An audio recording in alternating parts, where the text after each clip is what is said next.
I say we have a difficult time ahead of us, but if we are to be prepared for it, we must first shed our fear of it. I stand here without fear because I remember that I am here not because of the path that lies before me, but because of the path that lies behind me. I remember that for 100 years we have fought these machines. And after a century of war, I remember that which matters most. We are still here! Today, let us make them remember. We are not afraid!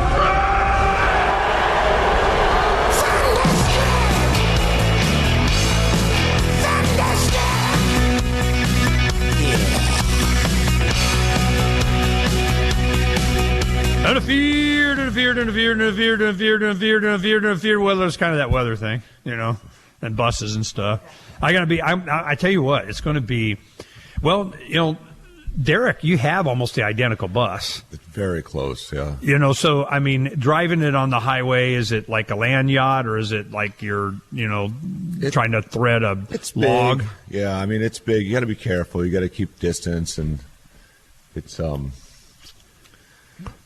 It was intimidating initially. I learned to drive mine out west where all the roads are straight. You're going to be learning to drive yours in the northeast where everything's just a little more congested and hilly and curvy. Get to the freeway. Yeah. I'm feeling more comfortable about the inside. It has two couch. I mean, it's set up for, luxury living. I mean, it's nice for what it is, I mean, it's not like, 15 pop outs or anything, but it's really nice.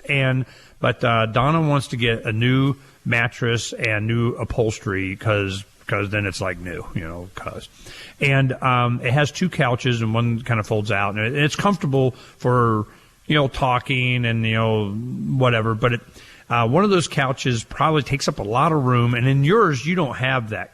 Yeah, I just have one couch and it's an open space across from it. Yeah, but that open space, your kids are always, sleeping there, or you're doing. Yeah, we've thrown mattresses in there. But how do you have it normally when you're just traveling? What is just open? You have tables or anything? There'll be like a one of those roll out turns into a chair, or you can lay down on it. Things that pillows and maybe you throw a bean bag in there or something. So it's like my apartment and. The 80s. What I'm thinking, we're thinking about if we're going to build the studio, we need horizontal surfaces. I mean, workstations, for Donna and myself. So I'm thinking we might just build the studio. That's how you saw the studio, the videos of our studio. We did that. Yeah, I mean, so it's probably going to be a much narrower desk. We're sitting at a table here that's a standard size table, and it's not going to be as deep as that. It can be. It can fold out like the dining table does. Yeah. We can just make it, piano hinge it, and it come up, and we could double the size if we want, and then keep it small for most of the time or something like that. Yeah. And then do a studio where we need to do the cameras. I mean, that's one thing we need to do. Probably not today because we got, head down plow work. But, tomorrow we can start while it's snowing and everything. We can conceptualize and sit there and go, okay, take some measurements and it'll be this wide and do that. And I can start building stuff. At home. I got, the workshop to be doing a lot of this stuff. I just got to get some measurements and how we want to do the style and it fold down and up. And it's just a lot of things. But most of it's really done. We're just customizing it for making it better and, and upgrading stuff and making sure that it fits our needs for doing the show and our work. And then the big, giant, how big are those compartments underneath? They're over 4 foot wide. They're at least 5 feet wide. Yeah, and I don't remember what the width of the bus is. I know the length of the bus. Can a sheet of plywood go under there? Yeah, that's. Yeah, that's so. Imagine this: like 5 feet wide, 8.5, 9 feet, wide, and it's just a big, and it's probably about 2 feet high. Now this one, it's probably like 18 inches because it's got some duct work or something that goes through there. And there is that center channel, the one Jay was talking about, that it's kind of the frame. I forget what he called it, the channel, the tube. I don't remember what he called it, but that goes through the middle, so you don't have, In the middle, you don't have that height. You've got the height on either side. So, yeah, some sliders in there would be great. I wanted to do that on mine. Well, I think that's what we're going to do. And one thing I wanted to show, I can see what's missing in the movements, and it's street presence. And I think, you go out once, a week, and you have a bunch of people do a sign wave and everything, and they feel better, and a lot of people see it, and it's kind of cool or something. But I'm going, no, I need one guy putting out 60 signs, and they just stay there. So I'm going, no, we're going to show you how. And we had, we did a campaign for the first number 7 Star Wars movie is, Stop Wars, Home Educate. And it was, people were like, what the heck? It was very popular in Phoenix, to where people, they came because they saw the same thing with like vaccine issue, any of this stuff. They saw that they weren't alone. And they were like, heck yeah, they get it. They go, yeah, they're just propagandizing everybody to go fight and have a war of whatever. You home educate, and all of a sudden this war stuff stops. That's why the homeschooled guys are the ones they're worried about. They haven't been properly indoctrinated, And so this has been, I don't know if it's a revelation. I mean, I've always known this. It's just you get it out on the street. Well, we are creating a slide out that will, we have experience in doing large signs and so on, but this, we only need probably 2x4. It'd be just a kit. We have the material that we know how to use it. We know what temperatures, we know what brands we got, and we can build it. And, Bob and I built the last one. So Bob, he's all over this. It's it'll be to where we can pull it out. You stop, pull it out. Screen printing the material and then just tear it off. It's on a roll. Well, you got to cut it, but yeah, we show people what can be done, and and bring back the LEvolution, and we did this in the 90s, also, and everything, and it works every single time. So I'm going, all right, I guess we got to do it again, So we'll come up here, and Jay and I've been talking to some venues. And we got time, but I want to get on it because June in New Hampshire, man, they fill up their Saturdays. They got weddings and stuff. Talk about the Vaccine Education Summit right. we're doing in June. So this is, and then we might do something. I'll focus on that one, but there's already some interest in doing it in Cleveland. So after here, we may do Cleveland. Yeah. And because Dr. Sherry Tenpenny is real big in this, and she was, well, you'll come and help, you'll stop by and help. And I go, well, yes, we will. That's the whole point. There's going around the country doing that. And this issue is also, it's going to be a freedom. I don't know who our opposition is. I mean, I know what they say, and but the opposition really isn't just the people that drank the Kool-Aid and just whatever some lab coat tells them. It's the people that are doing the marketing for them. The people in the school system, the people of Big Pharma, the politicians, and you can start to see where the money's going. Their money is going to the advertising, and the money, when I saw that Big Pharma was giving $1 million grants to people that would pass mandates or eliminate exemptions, they went to WIG, Women in Government. It's a group of legislators. They kind of be whatever. When they made this offer to them a couple of years ago, and they were fulfilling this promise, they're going to, I go, here it comes. They're just going to buy this thing, and it's going to damage so many people. And I'm going, all right, you're digging your own grave, What exactly were they doing? They're just Big Pharma would go. It's called Women in Government, and you have like ALEC has American Legislative Exchange Council. They'll bring all these legislators in, and you too can be president of the United States of America if you can get these. But here's our loose leaf binder or CD, 5 inches thick of bills, and they'll introduce like 1,000 bills, and a couple of hundred of them get passed. Well, Big Pharma had just bought these think tanks and go get this stuff passed, and there's like bonuses and they pay money. So it's a money thing. You can't put your kids in school unless you have. Yeah, whatever it is. The criteria was if you can increase a mandate to make them do something, or eliminate an exemption, $1 million grant,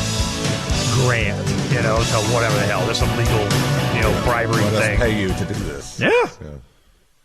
From the second letter of Captain Mark. Any pirate knows that commerce is communication. Markets condense oceans of information into a single price. Innovations in communication are circumventing the scrutiny of the crown. This signals a change in the coin of the realm. The crown uses digital currency to surveil, censor, seize, and destroy wealth at will, so pirate currency must protect us from this weaponized money. We need to move funds further, faster, cheaper, and without third-party observation, basing decisions on an accelerating flow of information. So pirates require nearly instantaneous transactions with no arbitrary limits on volume or artificial influences on fees. Most importantly, a pirate currency must preclude centralization. Otherwise, it will become another link in our chain to the crown. A superior currency will result in the obsolescence of the coin of the realm and the extinction of the crown itself. Trade above the grid. Join us at pirateswithoutborders.com.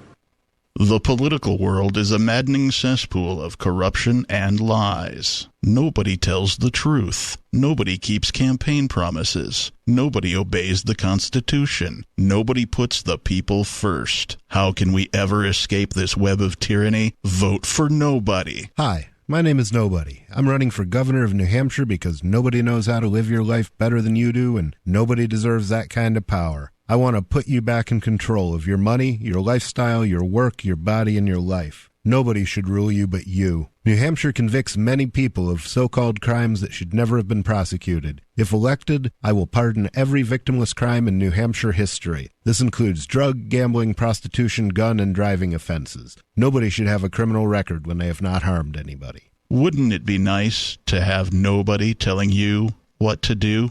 Learn more at electnobody.com. electnobody.com. Cell 411 is a free app for Android and iOS that replaces government-controlled 911. Cell 411 allows you to preset a group of friends or private organizations to show up at any emergency. Cell 411 is a nightmare for the state because it proves their so-called services aren't needed. Cell 411 has had thousands of installs, and of course it's covered by the BIPCOT no government license. Cell 411 because your friends won't shoot you when you're in trouble. Without the government, who would build the emergency services? You and Cell 411. Get it today at getcell411.com. You're already listening to LRN.FM, whether via our 24/7 satellite feed, online streaming audio, or our video feeds. LRN.FM's content is available in multiple ways, but what if all you have is your phone and no data connection? You can call our listen line at 641-793-8869. That's a long-distance number, so you may incur charges. If not, listen as long as you want. 641-793-8869. Is spreading the message of liberty, cryptocurrency, and peace around the globe worth $2 per month to you? As you may already know, in addition to our internet feed, LRN.FM broadcasts on free-to-air satellite across North and Central America, as well as sub-Saharan Africa. And we've been available on satellite for free 24/7 since 2010. The LRN.FM free-to-air satellite signal is reaching some of the most oppressive regimes in the world, and there's no doubt our ideas are making an impact. You can learn more about the channel's impact by watching the 3-minute video at fund.lrn.fm. If you'd like to help free minds globally with our ideas of liberty, cryptocurrency, and peace, you can donate as little as $2 per month via fund.lrn.fm. You can help us continue and expand our satellite broadcast to multiple continents. Visit fund.lrn.fm today, and thank you for your help. Don't forget to share the link on social media. That's fund.lrn.fm. You can put the Liberty Radio Network on the air in your area. Visit broadcast.lrn.fm to learn how. Broadcast.lrn.fm. To be a part of the show, call 602-264-2800. 602-264-2800. And now, Ernest Hancock. You know, Alex is out back. We tried to get him to come up here. No, I'm good. You know, he's been helping a lot. Yeah, he's been doing, man camp. And tell people about Man Camp. So my idea for Man Camp is I want to restore confidence in mankind. I believe that the largest group of people who really desire... Yeah, wait. Is it just men? Mankind. All a woman is a man with a womb. Boom. That's where the word comes from. In fact, the logo that we did for Man Camp is a woman, you know, in a work apron. And so we did that, you know, Davi designed that. We did that on purpose. It's like everybody's going, man camp. Well, there's a woman on the logo, so I mean, you know, get over it. So getting back to the mission here, the mission is to restore confidence in mankind. And so what I noticed growing up on the horse farm is these girls would show up 8 years old, take a riding lesson. Mom would hang out for the first couple of riding lessons, and then mom would get comfortable with the situation at the horse farm and just leave the kid there all day. So we got, you know, kids that are 7, 8, 9, 12, 13, 14, 15 years old, and half of them, the parents didn't have any money to, you know, support the kids' riding habit, so we put them to work. They were cleaning stalls, they were fixing equipment, they were, you know, stacking hay, fixing fence, here's a weed whacker, go mow weeds, whatever. There was never a shortage of work to do, ever, on a farm. So we put the kids to work. And so these girls, at my wedding, a couple of these girls show up, and I hadn't seen, a few of them I haven't seen in 15, 20 years. And they're like, they're self-sufficient, they're strong, they don't need anybody. They're, they're able to just kind of do their thing, and they're confident. They're looking for a man to keep up. Right. They don't need a man. They might want a man or like a man or have a husband. You know, there's all different situations. But the girls, you know, 10, 12-year-old girls, like, can I drive the tractor?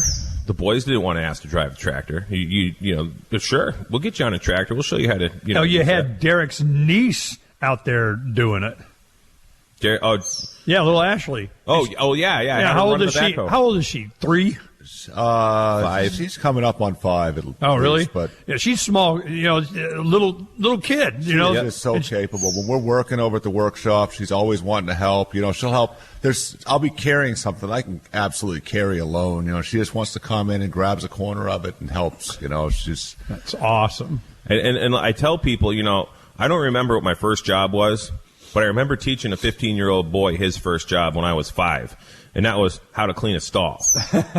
And what Man Camp, the thing is people who lack confidence, you know, they're the ones who are going to ask government for permission. They're the ones they're not going to do anything unless they see if they need a permit for it. In fact, they're probably not going to do anything. What they're going to do is they're going to go get a minimum wage job for $8 an hour and demand that they get paid $15 an hour for the low no skilled job. So if we can, there's no need for minimum wage, especially in this day and age. I mean, you just set your price and go build a skill, and you're going to get paid for it. And this is really the bottom line as far as I'm concerned. So if we can get, you know, the younger the kid, the better. Like, it's way easier to teach a 7-year-old how to forge a hook than it is a 17-year-old. The worst ones are the 30-year-olds that haven't done anything. 10, 12-year-old kids are really easy to teach them how to do stuff. Adults, not so much. And they're eager. They're asking. When kids ask, and I've failed on this to some extent with my kids, but when they come up and say, I want to help with this and I want to help with that, the answer's got to be yes. It's going